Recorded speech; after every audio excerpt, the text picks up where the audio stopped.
მოგესალმებით, ძვირფასო ტელემაყურებლებო.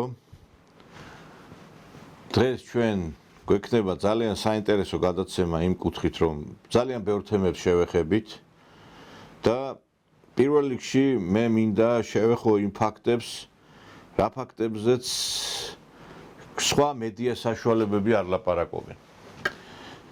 იმიტომაც არის, რომ ჩვენი გადაცემები ბლოკირებულია საქართველოს ყველა ტელევიზიის მიერ. არადა ფაქტია, რომ ყველაზე დიდი რეიტინგი აქვს ჩვენს გადაცემას, რომ ავიღოთ სხვა იმ გადაცემების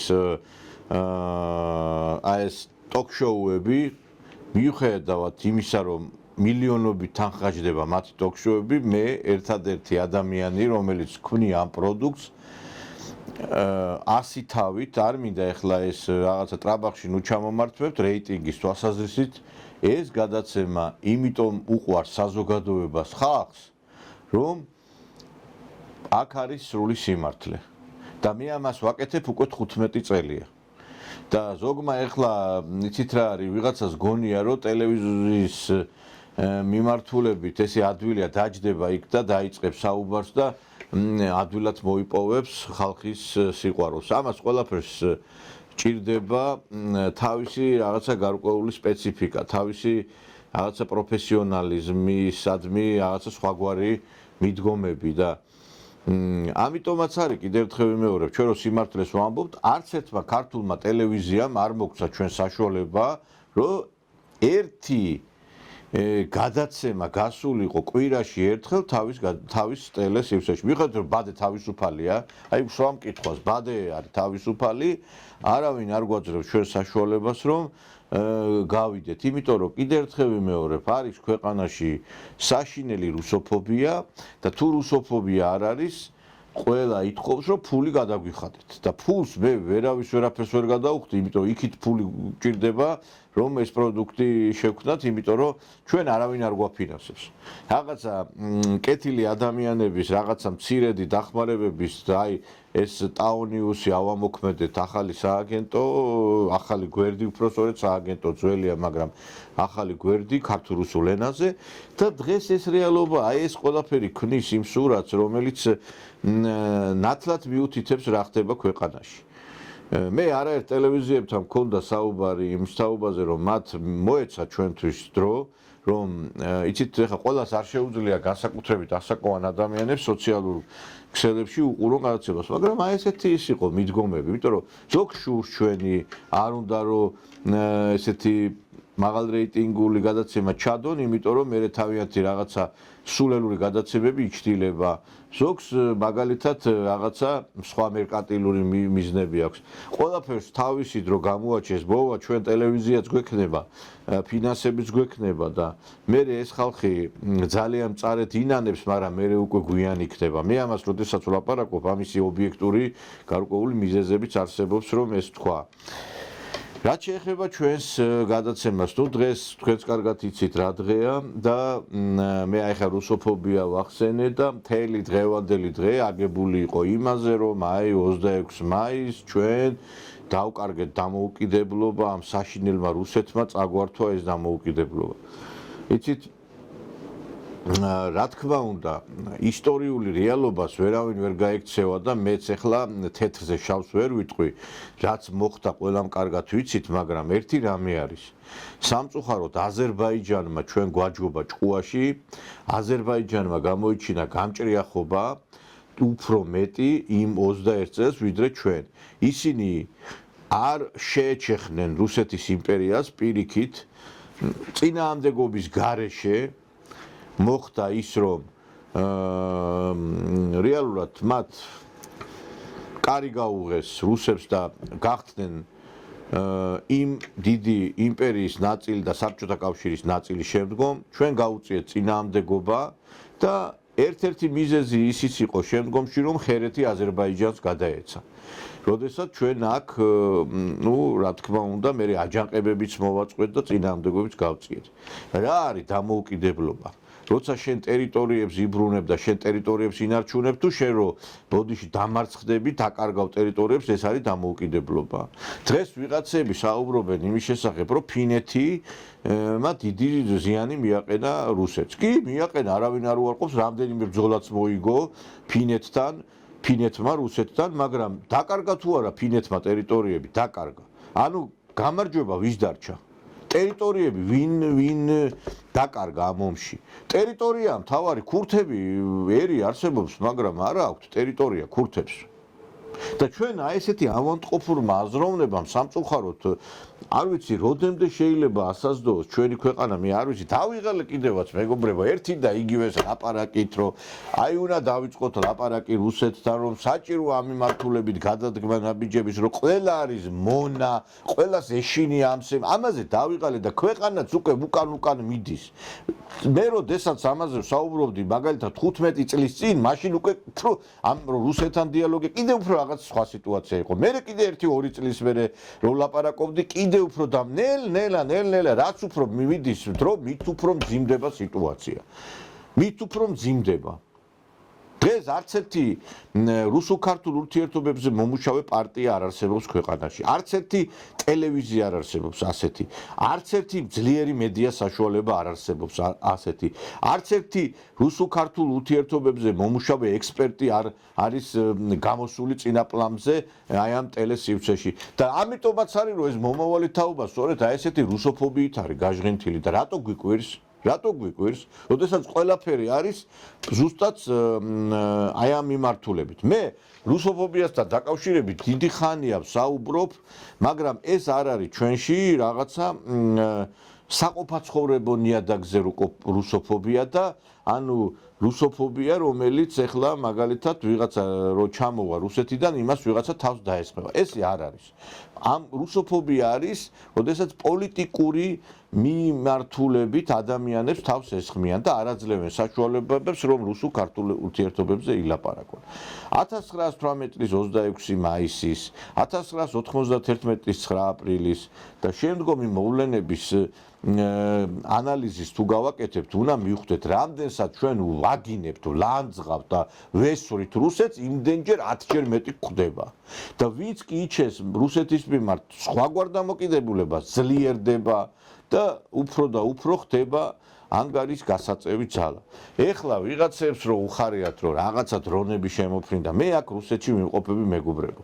აი თუ დამერწმუნებით, არანაირი პანიკა საზოგადოებაში და ქვეყანაში არ არის. ეხლა კარგად იცით, რომ პერმში ვიყავი კონფერენციაზე, საერთაშორისო კონფერენცია იყო იდინაე რასიას ეგიდით. სახელისუფლებო ძალის მიერ იყო ეს ჩატარებული და ჩემთვის დიდი პატივი იყო, რომ მიმიწვიეს აღნიშნულ ღონისძიებაზე პირადად ბატონმა კლიმოვმა, იდინაე რასიას ერთ-ერთმა ლიდერმა, სენატორმა და ძალიან ისეთ ავტორიტეტულმა პიროვნებამ მიმიწვია და მე გამოვედი კიდევაც სიტყვით, მცირე фрагментსაც შემოგთავაზებ ჩემი გამოსვლიდან. Очень много говорили о христианстве, о православии и подтверждают то, что если бы не Россия, наверное, православия не было сегодня, потому что сегодняшняя война, которая идет против России, это идет не только с Россией, эта война идет война против православия. Во времени Советского Союза Грузия поддерживала отношения со всеми странами, представляющими Европу и Азию. Духовные аспекты были насколько сильны в нас, что каждый грузин знал язык этнических групп, проживающих в Грузии. Христианские, мусульманские, армянские, еврейские часовни до сих пор расположены на одной небольшой улице в Старом Тбилиси. Ясно свидетельствует о толерантном и благожелательном характере нашей страны. Новый Евразийский союз, главным движущим фактором которого должна стать единая, равноправная и ориентированная на безопасность платформа, приобретает в лице Грузии страну, которая будет отвечать всем этим требованиям и сыграет важную роль в укреплении духовного, экономического, политического единства между странами Европы и Азии. В период существования Советского Союза мы были настолько тесно связаны в религиозном и культурном плане, что сегодня новом модели Европейского Союза Грузия, безусловно, не столкнется с трудностью интеграции. Сегодня, как и когда, необходимо создать новый Евразийский Союз и интегрировать в него, потому что реальность показала нам, что интеграция с Западом несла грузинскую культуру, элементы, которые создали серьезный духовный кризис. Еще в 1990-х годах Джордж Сорос заявил тогдашнему грузинскому правительству, что они хотят диалога не с нами, а с нашими детьми и внуками. Все университеты, учебные заведения управляли системой образования, созданной Западом, что создало для нас весьма серьезные проблемы. На Западе мы ясно видим, что церкви превратились в рестораны, развлекательные заведения. Традиционный брак между мужчиной и женщиной утратил свой смысл. И сегодня в Европе мужчины создают семьи с мужчинами, женщины с женщинами. В отдельных странах человеческие фантазии зашли еще дальше. Все это представляет угрозу для традиционных народов Европы и Азии, поскольку существует опасность, что их страны также столкнутся с угрозой своим убеждениям, обычаями и ценностями. Та же судьба может постичь многовековые христианские и мусульманские страны. В качестве примера часто приводят Грецию, многовековую православную страну, где тем не менее были легализованы однополые браки. В сильном Евразийском Союзе все страны будут иметь зонтик безопасности.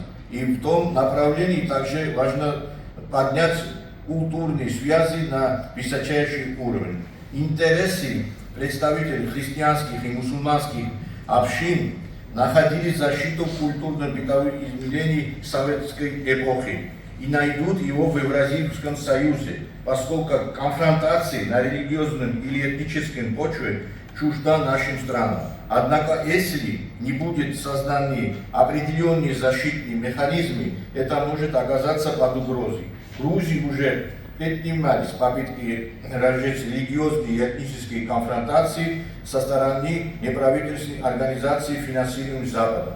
Мы должны ясно видеть, с одной стороны стоит безнациональный, безверный, глобалистический Запад, попирающий традиции и ценности народов с многовековой историей, с другой Грузия, Россия, Беларусь, Армения, которые сохранили свои духовные ценности.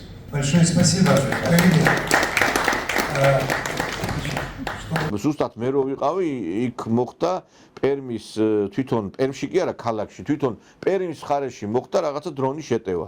მაგრამ მოხდა ნამსხვრევები საწარმოს, მაგრამ არავითარი დაზიანებები არ ყოფილა. აწყდა მთელი ამბავი, გადაიბუგა, გადადგურდა ყველაფერი. რა სისულელეა ხალხო, არაფერი არ ხდება ამდაგვარი რა. არაფერი არ ხდება, თორე ეს რო ყოფილიყო სადმე ვიდეო მასალა ხო უნდა იყოს რაღაცა რა. იმ დღეს ეხლა ფოტო მასალა გავრცელდა და მე ზუსტად იმ დროს ვიყავი იზმაილოვოს სასტუმროში და გავრცელდა რომ იზმაილოვოს კრემლი დაწვეს. მე ზეგი გადავედი, მართლა ვიფიქრე, სურათი დაიდო და ხო არ იწვის მერტი. გადავედი, ამდაგვარი არაფერი არ მოხდა. ანუ რაღაცა კი არის დაზიანებები, არ უარყოფ რომ რაღაცა მართლაც მოხდა შეიძლება რაღაცა, მაგრამ ეს არ არის ისეთი როგორიცაც ფუთავენ. და ქვეყანა ომშია, კიდევ ერთხელ ვიმოვიდა, რა გიხარია თქვენ, ეხა მაინტერესებს ამხელა ქვეყანა ებძვის მთელი დასავლეთი ნატო, მთელი ესე იგი ეს ფაშისტური, მასონური და სოდომისტური გაერთიანებები. ეხა ვიღაცები თვლიან, თქვენ თუ თვლით, რომ ეს კიევი ებძვის და უკრაინა რუსეთს ძალიან ცდებით. უკრაინასთან ომი, როდესაც იყო, რუსეთმა ეს ომი მოიგო 3-4 დღეში, როგორც ჩვენთან. და კიევამდე იყო მისული.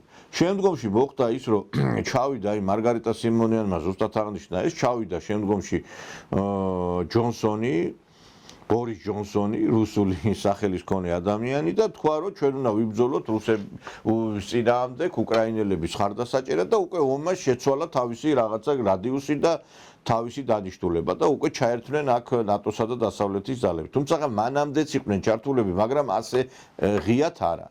და ამიტომაც ომი აი სხვა მმართველობით არის. ეხლა ვიღაცები აქ რომ ლანძღავთ პუტინს და თვლით რომ აქ რაღაცა აი რატო ვერ ხდება მიზნის მიღწევა ძალიან მალე, იცით რა შეასაქმე, ეხლა 41-45 წელს სხვა რეალობა იყო. მაშინ სულ სხვა ტექნოლოგიები იყო, სულ სხვა მოცემულობა იყო, დღეს სულ სხვა მოცემულობა არის. ეხლა დღეს გაწევა როგორც ასეთი არ არის რუსეთში. მაშინ მთელი საბჭოთა კავშირი მობილიზებული იყო, ყველა რესპუბლიკა ფაქტობრივად მონაწილეობდა ამ ომში, უამრავი დანაკარგები იყო. აქ მარტო საკონტრაქტო სისტემით მიდის ადამიანები ჯარში ფაქტობრივად. და არავინ არ გძნობს დღეს აი ესეთ მდგომარეობაში რომ აი რაღაცა ომი არის და რაღაცა, იმიტომ რომ ჩვეულებრივად ცხოვრობს ქალაქები, რა თქმა უნდა, ყველა აღნიშნულ ომს დიდი გულისყურით აკვირდება და ქვეყანა ომს, რა თქმა უნდა, არის ინტერესი და რა თქმა უნდა, არის გულისკივილიც, რომ აი ხალხიც იღუპება, მაგრამ არ არის ისეთი მდგომარეობა, როგორსაც ხატავ. და ჩვენ იმის მაგივრად, რომ აქ რუსეთის მხარდასაჭერი პოზიციები გქონდეს, რუსეთთან თანამშრომლობდეს, აქ სხვაგვარი პოზიციებია. აი მე მახსოვს ვერმახტის რიგებში რომ ჩვენი გენერლები და ჩვენი ოფიცრები იბრძოდნენ, მათ ესეთი რაღაცა აკვიატებული იდეა ჰქონდათ, რომ აი ეხლა საბჭოთა კავშირი განადგურდება და მერე გერმანია გაანთავისუფლებს საქართველოს და დამოუკიდებლობი ვიქნებითო. აი ესეთივე შეცდენილები არიან ის ქართველები, ვინც უკრაინის მხარეს ბრძოლობენ, იმიტომ რომ ჯერ ერთი რომ რუსეთი არ დამარცხდება. მერე მეორე რომ რუსეთი რომ რაღაცა მართლაც მოხდეს სასწაული და ასეთი რამე მოხდეს, თქვენ თუ გონიათ აქ რომ თურქეთი და სხვა მუსულმანური ქვეყნები იმას დაუშვებენ რომ საქართველოს ტერიტორიული მთლიანობა აღიდგინოთ, საქართველოს საერთოდ იარსებობს, ძალიან ცდებით. იმ წუთასვე თურქული არმია იქნება საქართველოს ყველა რეგიონში, როდესაც აი თქვათ ამ დაგვარი სცენარი განვითარდა, როგორცაც თქვენ ოცნებობთ. და ეხლა ვისაც ეხლა ოდნავ ტვინი გააჩნია და ოდნავ რაღაც აღიაზროვნება გააჩნია, ამას მიხვდება და იმათთან ვისაც ეხლა ლაპარაკი ზედმეტია, მე მგონი რომ ლაპარაკიც არ გის. ეხლა თქვენ ხედავთ როგორი ბომბება უკვე კიევი და ფაქტობრივად რუსეთს მიეცა საფუძველი რომ ხელები გაიხსნას და თქვას რომ აი მე რა ვქნა დრონებით მიტევენ რაღაც დარწმებს ახლა მე ჩემი დავიცვა უნდა ჩემი ტერიტორია ის რომ დღეს რუსეთი აქტიურ ფაზაში არ იყო ამ კიევზე დარწმებით და აი ამ არეშტიკების გამოყენებით ერთ-ერთი მიზეზი ისიც არის ალბათ რომ აი ელოდებოდა თავის შანსს და აი ხა ეს შანსიც დადგა რომ უკვე მსოფლიო საზოგადოებრიობის წინაშე ითქვას ის რომ ჩვენ გადავედით უკვე სხვა ფაზაში და ამის დასტურია ის რომ იქ სტუდენტები მოკლეს კოლეჯს დაარტყეს და განადგურდა იქ და არავის ამაზე ხმა არ ამოუღია სამწუხაროდ სამხრივ ხდება ყველაფრის გაშუქება და ეხლა თქვენ თუ გონიათ რომ ბირთვული შერეღების მქონე ქვეყანა დამარცხდება უკრაინელებთან ძალიან ცდებით მეგობრებო ძალიან ცდებით და შობს აი ამ პროცესებში ჩვენ დავიჭიროთ ის პოზიცია რომელიც უნდა გვეჭირა ჩვენ 41 წელს ჩვენ თუ ვერმახტის ქართველი ოფიცრების პოზიციას დავიჭერთ რომლებიც გერმანიის მხარეს იბრძოდა ჩვენ მივიღებთ იმ სურათს რომელიც სურათიც შეიძლება განვითარებულიყო მაშინ და ის ვერმახტის ოფიცრები რასახელით შევიდნენ ყველამ კარგად ვიცით და უკრაინის მხარდასაჭერად ვინც იბრძვის ისინიც მე მგონი რომ კარგად არ შევლენ იმიტომ რომ დღეს უკრაინელების გამარჯვება თუ გონიათ საქართველოს რაიმე წარმატებას მოუტანს ძალიან ცდებით თქვენ ძალიან ცდებით და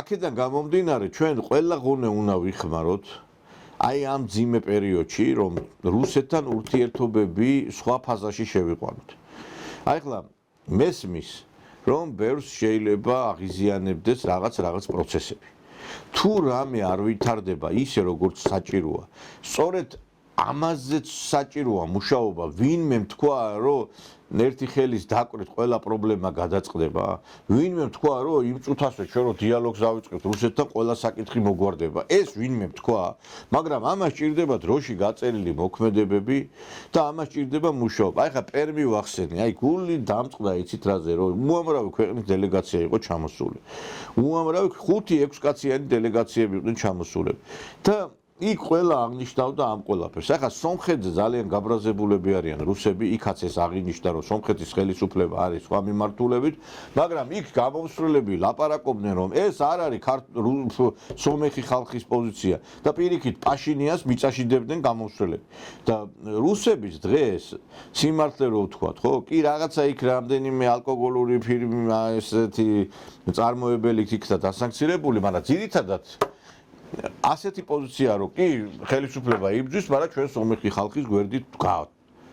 აი ესეთი პოზიცია და ჩვენც ყველანაირად ეხლა გასაგებია საქართველოს ხელისუფლება რუსეთის წინამდე გამწუთას არ იბრძვის, მაგრამ ხო შეიძლება რომ საზოგადოება პოლიტიკურმა სპექტრმა თქვას ის, რასაც მე ვიძახი, რასაც არაერთი რუსულ-ქართულ ურთიერთობებზე მომუშავე ადამიანი იძახის, რომ ჩვენ ვართ მომხრე რუსულ-ქართული ურთიერთობების დაწყების. ვინმესგან თქვენ თუ გაგიგიათ თქვენ ამის შესახებ. ისმის კრიტიკა ამერიკელების, ისმის რაღაცა განცხადებები, მაგრამ ის რომ ჩვენ რუსებთან უნდა ურთიერთობა გქონდეს და რომ დავიწყოთ დიალოგი, ამაზე არავინ არ ამბობს არაფერს, იმიტომ რომ ყველას ეშინია.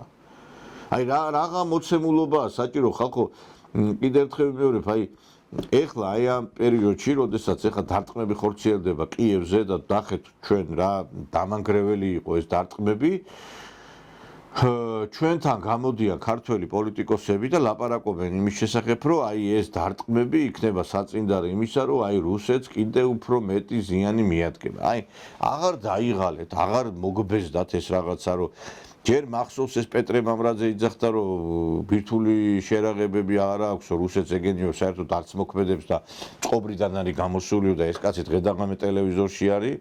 მე მახსოვს განცხადებები ასევე, რომ პუტინის და რუსეთისთვის შილაფლავი მზადდებაო, ეს ნადირაძე გახდა კიდე დიდი პოლიტიკოსი.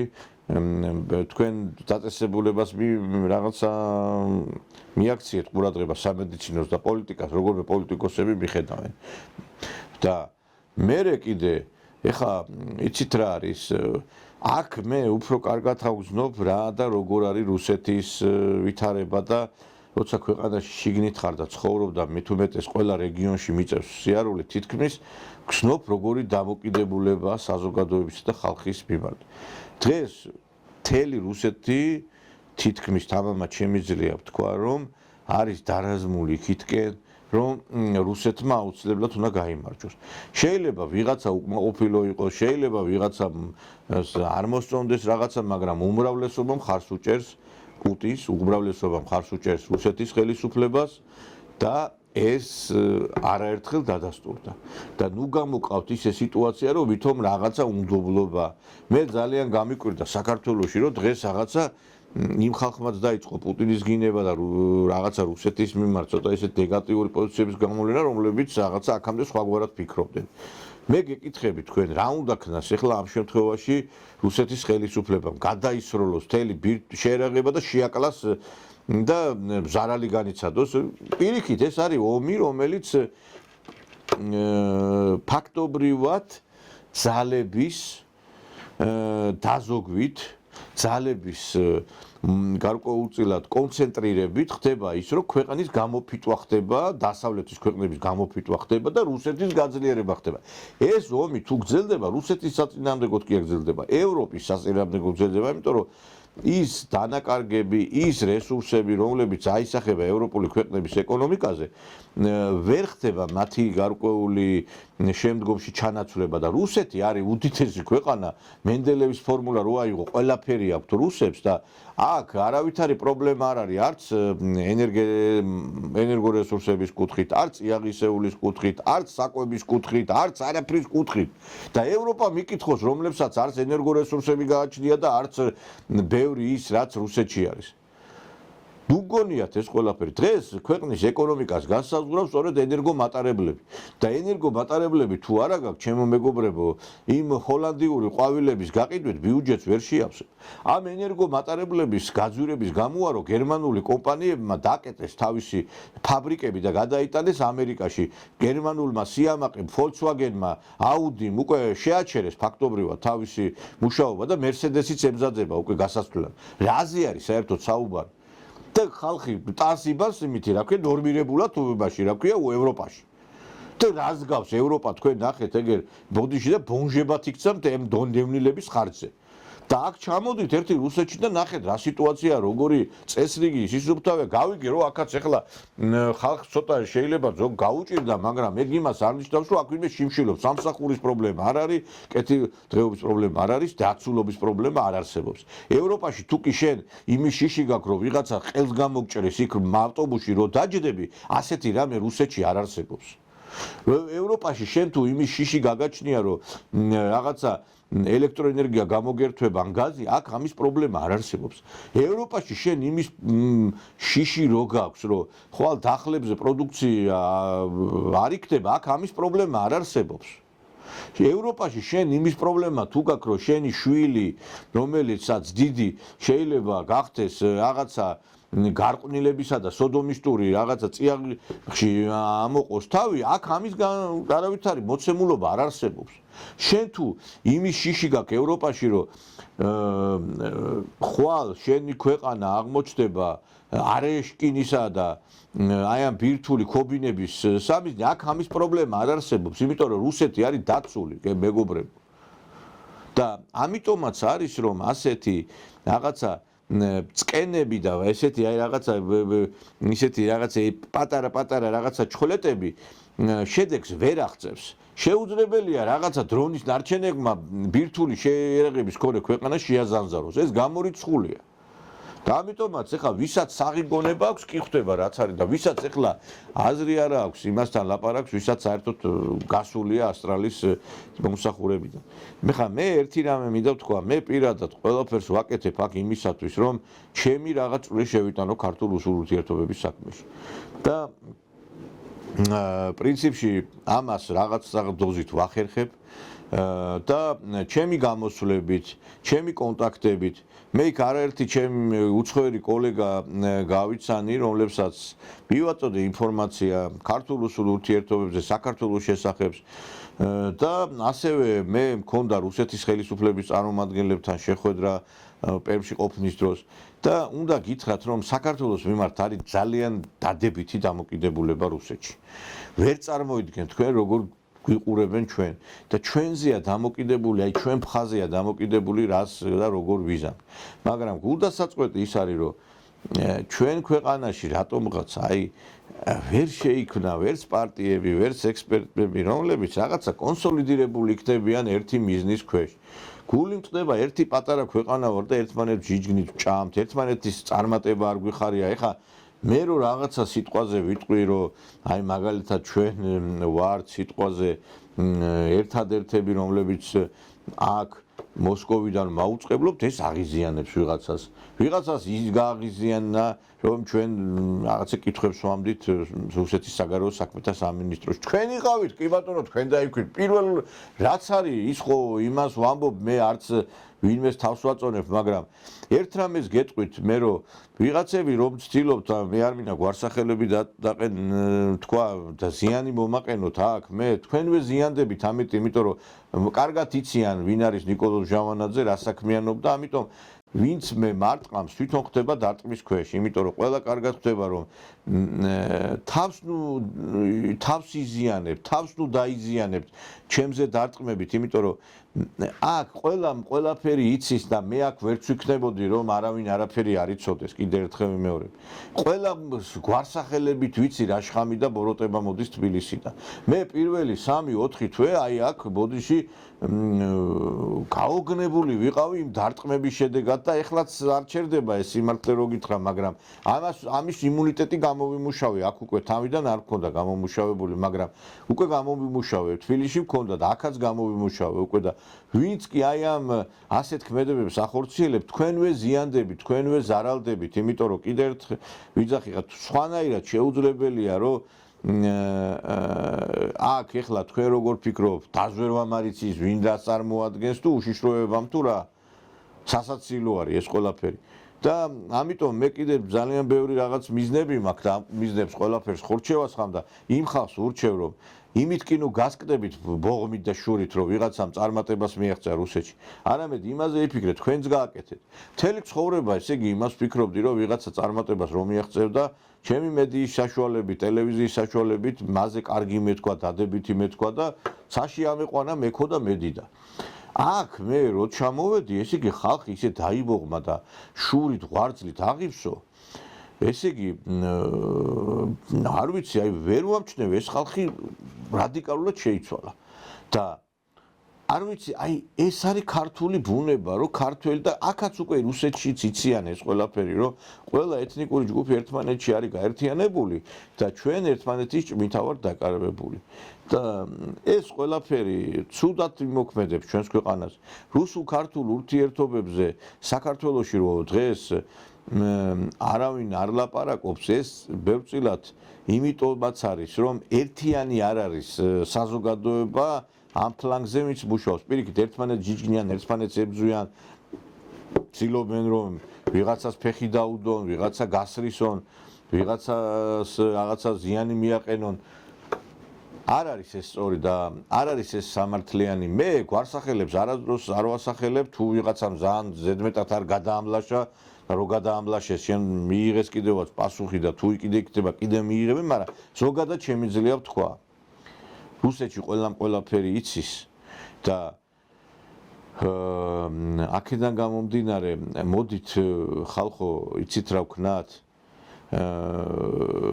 ერთიანი ძალისხმევით ვიმუშაოთ ქვეყნისთვის იმიტომ რომ საქართველო უკვე არის ძალიან მძიმე ფაზაში შესული მე ვატყობ რომ უკვე ჩვენ სახელმწიფოებრიობა შეიძლება დავკარგოთ ჩვენ შეიძლება ჩამოგვეშალოს ქვეყანა იმიტომ რომ ყველა ერები არიან კონსოლიდირებული უზბეკეთი, ტაჯიკეთი, ყირგიზეთი, თურქმენეთი ვიღაცებს ეს ქვეყნები რაღაცა ისე რომ ახსენებთ რაღაცა გონიათ ის ყვავის ეს ქვეყნები მეგობრებო ეკონომიკა მათი ყვავის დემოგრაფიულად ესენი არიან ძალიან მაღალ დონეზე და მაღლა მიიწევენ ბელორუსს ეხა იმდენჯერ ვილაპარაკე რომ აღარ ვიცი ხა რა აი ხა იმ დღეს ხელოვნური ინტელექტი რო არის რო ჩაწერ თქვენ ნიკოლოზ ჟავანაძეს აქამდე ხოლმე რუსეთთა პრორუს მეძახდნენ და იქ წერია კიდე რომ ეს ადამიანიო ბელორუსიის მიმართულებითაც იჩენსო საკმაოდ სიმპათიებს და ანუ ხელოვნურმა ინტელექტმაც უკვე ეს დააძგინა რომ მე როგორი განწყობები გამაჩნია ჩემი საყვარელი ბელორუსების და ბელორუსიის მიმართ და მე ერთი რამე მინდა გითხრათ რომ დღეს საზოგადოებას ჩვენს ქვეყანას ჭირდება ერთმანეთის ჭმა კი არა გაერთიანება და ერთიანი ფრონტი ჩვენი მტრების წინააღმდეგ და რაც შეეხება აი ამ რუსულ-ქართულ ურთიერთობებს დღეს ამაზე დიდი პრობლემა არ არსებობს და ყველა ლაპარაკობს რაღაცა განყენებულ თემებზე წამალი აი მაშინ რო არის ციხეში ლუმინალი ექიმო და რაც საჭიროა იმას ის ექიმი არ აძლევს ჩვენი ქვეყნის გადარჩენის წამალი გეუბნებით რომ არის რუსულ-ქართული ურთიერთობების დალაგება და ამაზე საუბარი, ამაზე მუშაობა. და ამიტომაც არის რომ ჩემი 15 წელი რაც არის ცხოვრების არა 15 კვირა, ეხა დღე-დაღამე ამაზე ვლაპარაკობ ტელევიზიებში, ყველას პატივს ავცემ, კაცო, ზოგმა ეხლა დაიწყო ტელევიზიით რაღაცა ამაზე საუბარი, ზოგმა გუშინ დაიწყო. მე კი არ ვაკნინებ, კაცო, მე კი არ ვავის არიმავშვები რაღაცნაირად, ჩtildeს კი არ ვაყენებ. პირიქით, კიდე ერთხელ მეორე, მე შეიძლება ადამიანი გულზე არ მეხატებოდეს, მაგრამ მას თუ რამე დამსახურება აქვს და თუ რამე წარმატებას მიაღწევს, პირველი ჩემი ტელევიზიით ისმოდა ამის შესახებ. და ზოგიერთებისგან განსხვავებით ბოღმა არ მახჭოს. მოდი, ავდგეთ ხალხო ამაზე კონკრეტულად ამ თემებზე ვიმუშაოთ, ამ თემებზე გავაერთიანოთ საზოგადოება. დღეს საკრებულოებში და თვითონ თვითმმართველობის ორგანოებში თუ პარლამენტში არის ის ხალხი, ვისაც მიაჩნია, რომ რუსეთ-ქართულ ურთიერთობები უნდა იყოს რაღაცა ქვეყნისთვის ლოკომოტივი, რატო არ ლაპარაკობთ ამის შესახებ, კაცო? პერმში ვინმეს ხო არ გონია, რომ არ ელოდებოდა რუსეთი რომ ჩამოსულიყო და კიდევ ასეთი კონფერენციები ხშირი იქნება შეხვედრები. ეხლა ვიღაცა გამოვიდა, არა, კაცო, ასეთი ბიებზე ჩამოსვლას რა აზრი აქვსო, იქო რუსეთთან ისაო, რა ქვიაო, რუსეთში 1-2 კაცი წვიტავს, ბეცო და იქ რო ჩავიდე რა აზრი აქვს. ბებია შენის, ეხლა პუტინთან დაგსვამენ, მოითხოვო შენ ხვალდაზე. გამათ რაღაცა გონიათ ეს ქვეყანა ისა ნინიას ბაღი არის რა. შედალოცულო ჯერ სანამ შენ ბოდიში და რუსეთის ხელისუფლების უმაღლესი რანგის თანამდებობის პირებთან მოგიწევდე შეხვედრა, უნდა დაინახონ შენ რა გინდა და რა განზრახულობა და რა მოცემულობა გაქვს შენს მხრიდან. მით უმეტეს არც პრეზიდენტი ხარ, არც ხელისუფალი ხარ, არც რაიმე ის გაქვს. ჩამოდი დაელაპარაკე და შენი ის განზრახულობა გამოაჩინე. თქვენ გონია ჩემთვის ადვილია ამაზე ლაპარაკი თუ მე არ მხვდება ის ისრები რაც მოდის ამ მიმართულებით, ხო? მაგრამ რუსეთში გადაწყვეტილება მიღება ჯერ დასაწყისიდან ხდება, აკვირდებიან ადამიანებს და მე უკვე მიდის ამ ყველაფერზე მუშაობა. მაგრამ ფაქტი ერთია, რომ აი როდესაც მე ვაკვირდები ამ პარტიებსაც და რუსეთის დამოკიდებულებას, ვინც კი რაღაცა რუსეთში ჩამოვიდა და დაიწყო ვითომ რაღაცა ლაპარაკი ამ მიმართულებით, ყველამ ბოდიში და შემდგომში ანტირუსულ პოლიტიკას დაადგა. მე ხა არ მინდა ერთი ქართველი პოლიტიკოსი ჩამოვიდა აქა, საკმაოდ დიდი დაფინანსებებიც მიიღო ქართველი ბიზნესმენებისგან, რომლებიც რუსეთში არიან და დღეს იმას იძახიან, რომ რუსეთი არის აგრესორი, რუსეთი მტერია. შედაროცულო, რატო ჩამოდიოდი მოსკოვში მაშინ თუ კი და რატო იღებდი იმ დაფინანსებებს, თუ ასე ფიქრობდი, მაინტერესებს. აი ეს არის ქართველი ექსკორტ ესე იგი პოლიტიკური პარტიის წევრების სახე. ხო არის ექსკორტ გოგონები, ეს არიან ექსკორტ პოლიტიკოსები, რომლებიც მეძავეებისგან არაფრით არ განსხვავდებიან. კიდევ ერთხელ ვიმეორებ, ის ექსკორტ გოგონები სიამოვნებას ანიჭებენ კაცებს, რომლებიც მიდიან მათთან ნებების დასაკმაყოფილებლად და ესენი, აი ეს ექსკორტ პოლიტიკოსები, ქვეყანას ყიდიან იმისათვის, რომ თავისი ნება დაიკმაყოფილონ. და რომელი უფრო მძიმე არის, თქვენ როგორ ფიქრობთ? და მე ვერ დავეთანხმები ზოგიერთის პოზიციას, რომ აი მედიის მიმართულებით მუშაობა რაღაცა უფრო ისეთი არის, რაღაცა წინასწარ განსაზღვრული და რაღაცა სისულელეებს ლაპარაკობენ. პატრიარქი ამბობდა, რომ ჩვენო სოციალური ქსელების მიმართულებითაც უნდა ვიმუშაოთო და ამას უნდა გავუსვას. ამიტომაც იყო, რომ პატრიარქი გამოდიოდა, ხადაგებდა ყოველ კვირა და ამიტომაც შეიქმნა ის ერთსულოვნება არხი და ეხლა აი რუსეთში მე შეხვედრები მქონდა და ინტერვიუც იყო ჩვენი მამა ანდრეი ტკაჩოვთან და მე იცით რა არის ჩემო მეგობრებო, აი გაოგნებული ვარ იმითი რაც მე ვიხილე რა. ესე იგი ეს ადამიანი როგორ უთმობს დიდ დროს ამ სოციალურ ქსელებს. კონტაქტე, YouTube, რუთუბი, Facebook-ი, არ ვიცი კიდე სხვა ქსელებში თუ არის, ყველგან ამ ადამიანის ეს ვიდეოები მიდის, რომელზეც მუშაობს მისი ნდობით აღჭურვილი პირები. ამას ვიღაცები კი არდებენ, ის ადამიანები, რომლებიც მასთან მუშაობენ, რომ გავრცელდეს სიმართლე, იმიტომ რომ ყველა ხო ვერ მივა ეკლესიაში. ასევეა ჩვენ, მე იმიტომ ვარ გულდაწყვეტილი, რომ შედალოცულო, შენ თუ ვერ აკეთებ ქართულ-რუსული ურთიერთობების საქმეს. ერთადერთი ქართველი ჟურნალისტი ვარ, რომელიც მოსკოვიდან ახდენს რაღაცა გარკვეული სიუჟეტების და გადაცემების კეთებას. მე შემიძლია უფრო მეტი ინტენსივობაც გქონდეს, ეხლა კვირაში ორის მაგივრად გავაკეთო უფრო მეტი გადაცემა, მაგრამ არ არის დაფინანსება და ამაზე გითხარით კიდევაც და ეხლა მე ბოდიში იმას ვერ დავიწყებ. ზოგიერთი პოლიტიკოსი ვით ყველა დღე, უკვე იმ დღეს უყურე, გამიკვირდა კიდევაც ჩამირიცხე. ეხლა მე ერთხელ თქვი და შეიძლება კიდე ამჯობარ, ეხლა ყოველ წამს ვერ ვიტყვი რა. როგორც მანქანა საწვავის გარეშე ვერ წავა, ვერ გაკეთება, ისე მე არც კრემლი მაფინანსებს, არც ვინმე მაფინანსებს, ქართველი ბიზნესმენი აქ ყოფი სიმართლე რო გითხრათ რა. მე ვარ ადამიანი, რომელიც მოქმედებს თავისი რაღაცა პრინციპებით და რაღაცა რამდენიმე ადამიანის რაღაცა ენთუზიაზმით, რომლებიც პატარა მცირე რაღაც დახმარებას გვიწევენ, იმით ვიცოცხლობ აქ ამ რუსეთში. აი ეს საიტიც, რომელიც ავამოქმედე, ძალიან მცირე თანხა დაჭდა, რომ აი როგორმე და ისეთ ინტენსივობითაც ვერ იდება ინფორმაციები, იმიტომ რომ ამას სჭირდება ადამიანური რესურსი. და ამიტომ ვიძახი, რომ ყველაფერს სჭირდება მუშაობა და გული მწდება, რომ არავინ არ მუშაობს, არც იმის საშუალებას გაძლევენ, რომ შე რო იმუშაო. იმიტომ რომ იცი რა აქვს ქართულ აი ხასიათში რა ჯდება, ვიღაცა შეიძლება მოკოდეს აქ რომ გაიგოს ნიკოლოზ ჟავანაძემ რაღაც წარმატებას, შეიძლება იმ ფაქტი დაარტყა საქართველოში ძალიან ბევრ ადამიანს. აი სანამ ეს იქნება, ესეთი განწყობები იქნება, მე არ ვიცი.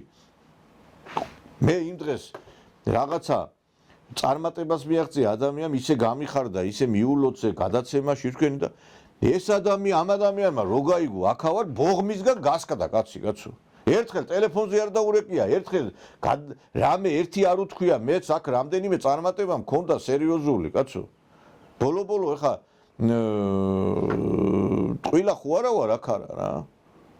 ხო და ხალხი რომლებიც დღედაღამე ტრიბუნა მქონდა დათმობილი ეთერში ჩემს გადაცემაში იჯდნენ დღეს ეს ხალხი ესე იგი ჩემს წინააღმდეგ მოქმედებს ხალხო არ მინდა გვარსახელების დასახელება ჩემს წინააღმდეგ მოქმედებენ დღედაღამე ჩემს გადაცემებში იჯდნენ ეს ხალხი და ასე ქვეყანა ვერ აშენდება მე კიდე ერთხელ ვიმრებ ამით ჩემს წინააღმდეგ რომ მოქმედებენ თვითონ თავიანთი თავის წინააღმდეგ მოქმედებენ რეალობაში იმიტომ რომ ყველამ კარგად იცის განსაკუთრებით აქ ვინ არის.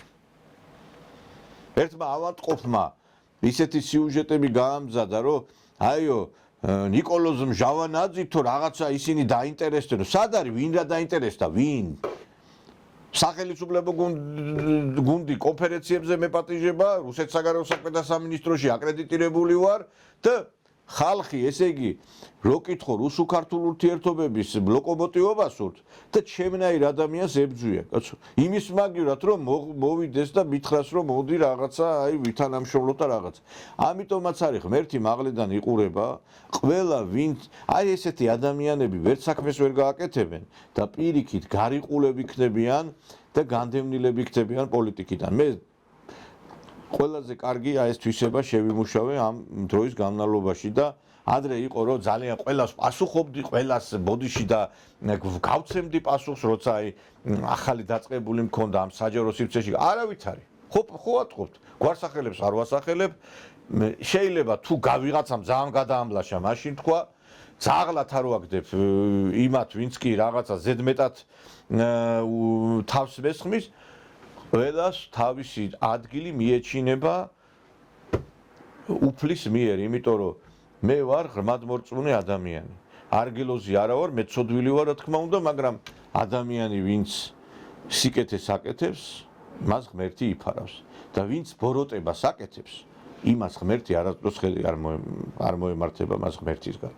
მე ერთადერთი შემიძლია ვთქვა, მე ჩემი თავი გავწირე ჩემი ქვეყნისათვის. მე კარგად იცით რომ 15 წელი როდესაც ამ საქმეს ვემსახურებოდი ვიღაცებს აღარ უნდათ რომ ყოფილიყავი იძულებული გავხდი წამოსულიყავი და აქ მეკეთებინა ის საქმე რომელსაც აქ ვაკეთებ და ვინც რაღაცა ურეიტინგოა და ვინც რაღაც არაფრის მაქნის გადაცემების კეთებელია ეს არის უბრალოდ შირმა რომ ხელისუფლებამ წარმოაჩინოს ის რომ აი ნუ მაინც ხო არის რაღაცა როგორც აი სააკაშვილის პირობებში იყო მაგალითად რამდენიმე არხი და გაზეთი და ამით სააკაშვილი ამბობდა რომ აი ჩვენთან დემოკრატია არის ახლაც ესე არის რა ვინც კი რამეც ამის გვინდა ყველა ბოდიში ხელები გადაუგრიხეს რაღაცა პრობლემა შეუქმნეს ჩვენც ასე მოგვექცნენ და გავადრო და ყველაფერზე დაწრულებით ვერეც ვილაპარაკებთ როგორც იყო და რანაირადაც იყო იმიტომ რომ არ შეიძლება ესე ყველას ერთის მითი მოეკიდო მე არც ვინმეს მტერი ვარ არც ხელისუფლების მტერი ვარ არც ვინმეს მტერი ვარ ნეტა ვინმე რამე კარგი გააკეთოს მაგრამ ბიჭო არც გასვენებდნენ, არც გასვენებდნენ, არ ვიცი რა არის, როგორ არის და ამიტომაც არ მიდის ჩვენი საქმე კარგად. და ამიტომაც არის, არ ვიცი, მე რო ვიძახი პარტიებმა უნდა დაიწყონ ამაზე მუშაობა მეთქი, ხლა პარტიებს იმას კი არ გულისხმობ, ხალხო, პარტიას ეხა ოფისი რო არ ეკდება და პარტიას რომელსაც საიტი არ ეკდება, პარტიას რომელსაც ტელევიზია არ ეკდება, პარტიას რომელსაც არაფერი არ ეკდება, ის პარტია არ არის, კაცო. მე რო ფული არ მაქვს და მე რო საშუალება არ მაქვს, იმიტომ აქვნი პარტიას და იმიტომ ვარ ის რაც ვარ, რაც შემიძლია იმას ვაკეთებ, თქვენთან საუბარი. რო მეტი შემეძლოს, მეც გავაკეთებდი. და ხალხმა ადგა არც არაფრის საშუალება არ აქვს, ეგ იგივეა ეხლა რომ ბრძოლის ველზე წახვიდე შენ იარაღის გარეშე, ხმლის გარეშე. ხო განგბირავს მტერი. შენ უნდა მომზადებული იყო ყველანაირად. თორე ამითი პირიქით ქვეყანას დაღუპა. იმიტომ რომ დავით აღმაშენებელი ხარხს იხდიდა, იმიტომ რომ მანამდე არ შეიძლებოდა ბრძოლა ეწარმოებინა მტერთან. და ჩვენი დიდი მეფეები, გიორგი ბრწყინვალე ხარხს იხდიდა. შენ როდესაც ესე იგი არა გაქვს იმის საშუალება, ბიჭიკო დააყენ ერთი ადგილი და იყავი იქა, იმიტომ რომ ამითი პირიქით საწინააღმდეგოს ავითარებ, ამ საწინააღმდეგოთ მოქმედებ ქვეყნისა. დღეს თუ ჩვენ გვინა რომ ქვეყნის სასარგებლოდ ვიმუშავოთ, მომზადებულები უნდა ვიყოთ და რაღაცა გაერთიანებულები ამ მიმართულებით. ესე იგი, ხალხი არის დღედაღამე ლაპარაკობს ტელევიზორში, გავიგეთ ხო, ვიცით რომ ეს ესეა, მერე რა არის, რაღაცა ხო უნდა გააკეთო, შედეგი ხო უნდა დამანახო არა, როდესმე რაღაცა ხო. არ ვიცით, მეგობრებო, ასეთ რეალობაში ყოფნა ძალიან ბევრს აზარალებს ჩვენს ქვეყანას და ერთი უნდა გითხრათ. აი ხა რუსეთში არსებულ კონფერენციებზე ვისურვებდი რომ ყველა იმ პარტიას მიეღო მონაწილეობა, რომელსაც რაღაც საკანონმდებლო თუ რაღაცა სახელისუფლებო ბერკეტი გააჩნია. იმიტომ რომ რუსეთში პატივსცემენ, რუსეთში სხვაგვარი დამოკიდებულება აქვს იმ პარტიების მიმართ, რომლებიც არიან სხვადასხვა სტრუქტურებში. ეხლა ექსპერტების და პოლიტოლოგები სხვა დიაპაზონი არის. და ამიტომ მე რამდენიმე პოლიტიკურ პარტიას შევთავაზე კონფერენციებში მონაწილეობა, მაგრამ იცით რა არის? ორ სკამზე ჯდომა უყვართ ადამიანებს, იქაც უდათ, იქაც, ეგრე არ გამოვა საქმე. და როცა მოვა საქმე, როცა მოვა სიტუაცია, მერე უკვე თქვენზე ფსონი არ გაკეთდება. მერე გვიანი იქნება. მერე გაკეთდება ფსონი იმ ხალხზე, ვინც კი ამ მიმართულებით იმუშავა. თქვენ იქნებით უკვე მატარებლის მიღმა და გული არ დაგწყდეთ. და ის პროცესები არ არის შორს, როდესაც საქართველოში უკვე კურსი შეიცვლება და სხვა რეალობაში ვიცხოვრებთ ჩვენ. კარგად ბრძანდებოდეთ, შეხვდებით პარასკევს უკვე რუსულენოვან გადაცემაში, სადაც უკვე ვისაუბრებთ სხვა მიმართულებით.